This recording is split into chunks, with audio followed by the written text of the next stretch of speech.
Have you ever opened the fridge, stood there staring, and thought, now what was I looking for again? Or maybe walked into a room and completely forgot why you went in there in the first place? If that sounds familiar, I want you to know, you're not alone. Forgetfulness happens to all of us. And yes, it can feel a little more noticeable with age. But here's the good news. Losing your memory? It's not inevitable. You can take action, simple, daily action, to protect your brain, even improve it.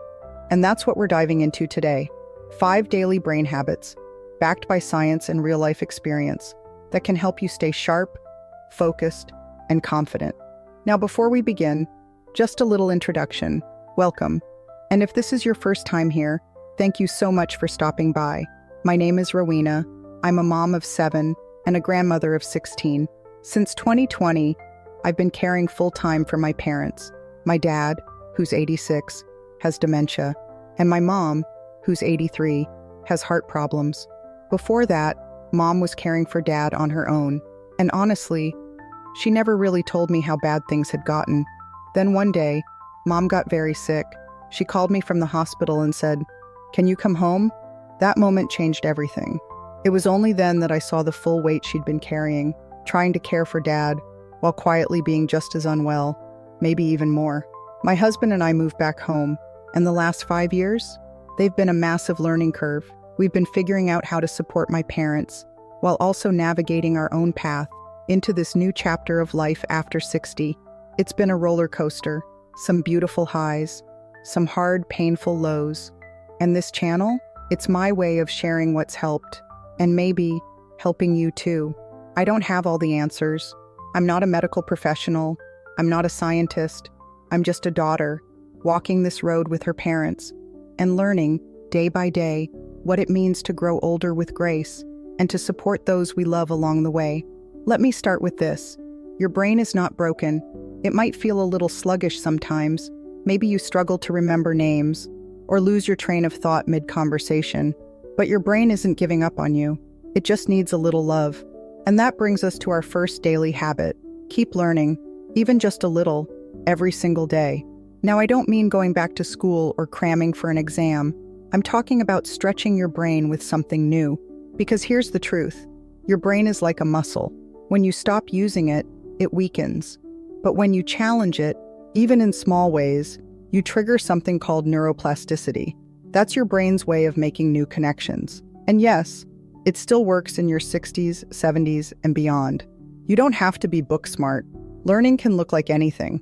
Trying a new recipe, watching a documentary, reading a short article, or picking up a few new words in another language. When my dad's memory first started slipping, I began reading more about brain health, and without even realizing it, I was training my own brain. Some days it was just 5 minutes while I had my tea. Other days, I'd try to recall something I'd learned the day before. It wasn't about being perfect. It was about staying active, staying present. And over time, I noticed something. I wasn't forgetting things as often. I could hold longer conversations. I felt more alert. That's what learning does. It keeps you here, in the moment. So let me ask you, what's something you've always wanted to learn, just for fun? That thing you've put off because life got in the way? It's not too late. Start today. Give your brain something new, something fun, to chew on. What you eat affects how clearly you think. That mental fog, that scattered feeling, like your thoughts are stuck in slow motion, a lot of that is tied to what's on your plate. And no, I'm not here to preach some fancy diet or ask you to count calories, but I will say this, your brain needs nutrients, and certain foods are like superchargers for your mind. Think leafy greens, berries, walnuts, oily fish like salmon. These foods are full of what your brain loves. They reduce inflammation, protect brain cells, and help your neurons communicate more smoothly. Even hydration plays a role. Sometimes the best thing you can do is just drink a tall glass of water. Here's what I started doing that made it easier. I built what I call a brain bowl. It's just a little mix of whatever brain-friendly foods I've got in the house. A few blueberries, some greens, a bit of tuna or grilled chicken, and a few walnuts tossed in for crunch. Nothing fancy, no strict rules, but I aim to eat something brain-friendly every day, and I can tell the difference when I don't. My thinking slows down, my mood dips, but when I'm consistent, I feel clearer, more grounded, more me. Food isn't just fuel for your body, it's information for your brain. And the right information helps your brain make better decisions, and maybe even remember where you left your keys. So if you've been feeling forgetful, or foggy, or just not quite like yourself, take a look at what you're eating. 1 or 2 small changes can make a big difference. We've talked about feeding your brain with learning and nourishing it with the right foods. But here's something a lot of people overlook, and it's so powerful when it comes to memory, focus, and overall brain health. Movement. I know, exercise isn't always our favorite word, especially when your joints are aching or your energy isn't what it used to be. But here's something that might surprise you. The best brain boost? It might not come from a book. It might come from your feet. Physical movement increases blood flow to the brain. That means more oxygen, more nutrients, and better communication between your brain cells. It keeps your hippocampus, that's the part of your brain that handles memory, healthy, even growing. Yes, even in your 60s, 70s, and beyond. Now, when I say movement, I don't mean intense workouts or fancy equipment. I'm talking about a short walk, stretching in your living room, dancing while you do the dishes. One of my favorite things to do, I put on a song that makes me feel good, one of those old classics, and just move for a few minutes. Not to lose weight, not to get fit, but to get my body and brain in sync. Even 5 to 10 minutes a day can make a difference. It's not about pushing yourself, it's about showing up for yourself. And if you're caring for someone, like I do with my parents, sometimes moving together is the best therapy there is. I'll take my mom outside for a short walk, or help dad do some gentle stretches in his chair. It's not perfect, but it matters. Because when you move your body, you send your brain a message. I'm still here, I want to grow, I'm in this. And your brain responds. So even if it's just a walk to the mailbox, or a slow stroll around the house, make it a habit. Your brain will thank you, in ways you'll feel every single day. Movement helps oxygenate and wake up the brain. But this next habit, it works a different part of your mental strength. And it might be one of the most powerful of all, connection. And I want to pause here for a second, because I know this one can feel a little more emotional. As we get older, our social circles sometimes get smaller. People move, life changes, some friends or loved ones pass on. And before we know it, we can go whole days without a real conversation. It can feel lonely, and sometimes it makes you question your worth. But let me say this as clearly as I can. Your voice still matters. Your thoughts still matter. You still matter. What many people don't realize is that conversation, even simple everyday conversation, is like a full body workout for the brain. When you talk to someone, you use memory, language, attention, emotion, even problem solving, all at once. It's powerful stuff.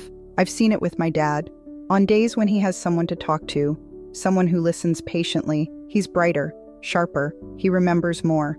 And it reminds me, connection isn't just about companionship, it's medicine. So don't wait for someone to reach out. Pick up the phone, call a cousin, an old friend, a neighbor you haven't spoken to in a while. And if you don't know who to call, that's okay too.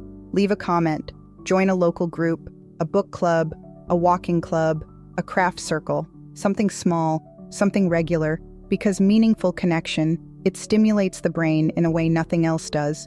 And I know it takes courage, especially if you've been hurt or forgotten or ignored.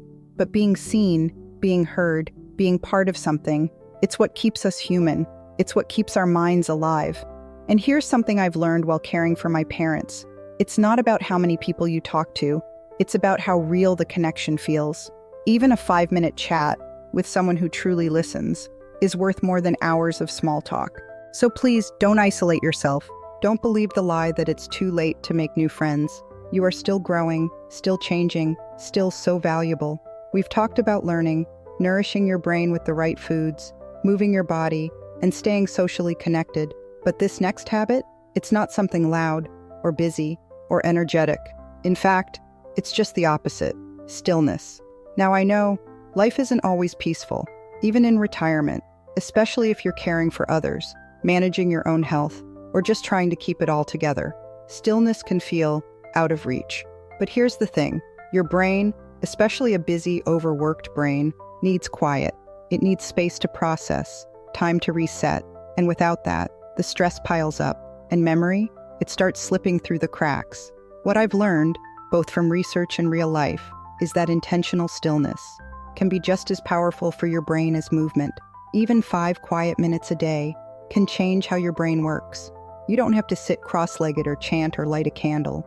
You can simply sit by the window with your tea and take deep, slow breaths. You can rest your hand on your chest, close your eyes, and count slowly to 10, or just be aware of your surroundings, the light, the sounds, the feel of your body in the chair. It sounds simple, but the science behind it, it's amazing. Stillness reduces cortisol. That's your stress hormone. And when cortisol builds up over time, it can damage memory centers in the brain. Stillness also improves focus, reduces anxiety, and helps with sleep. And as you probably know, good sleep is huge for brain health. One little thing I've been doing lately is a mental review each night before bed. I sit quietly and ask myself, what happened today? What moments stood out? What am I grateful for?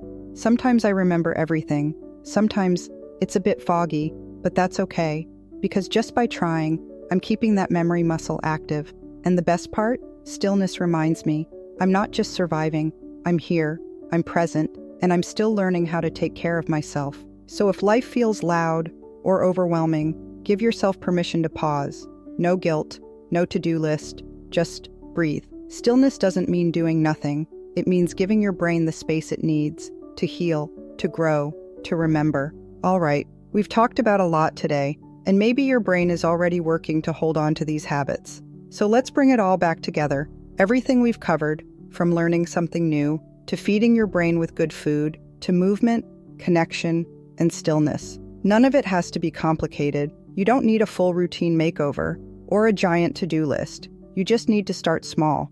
Start where you are, with what you have, right now. Because your brain, it's resilient.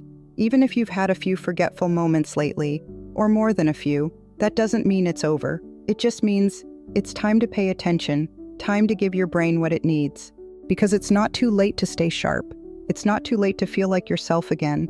And more importantly, you deserve to feel confident in your own mind, to wake up and know that you can focus, to tell a story without losing your train of thought, to feel alive, aware, connected. These habits can help you get there, not overnight, but little by little. They can help you protect the most important part of your independence, your mind.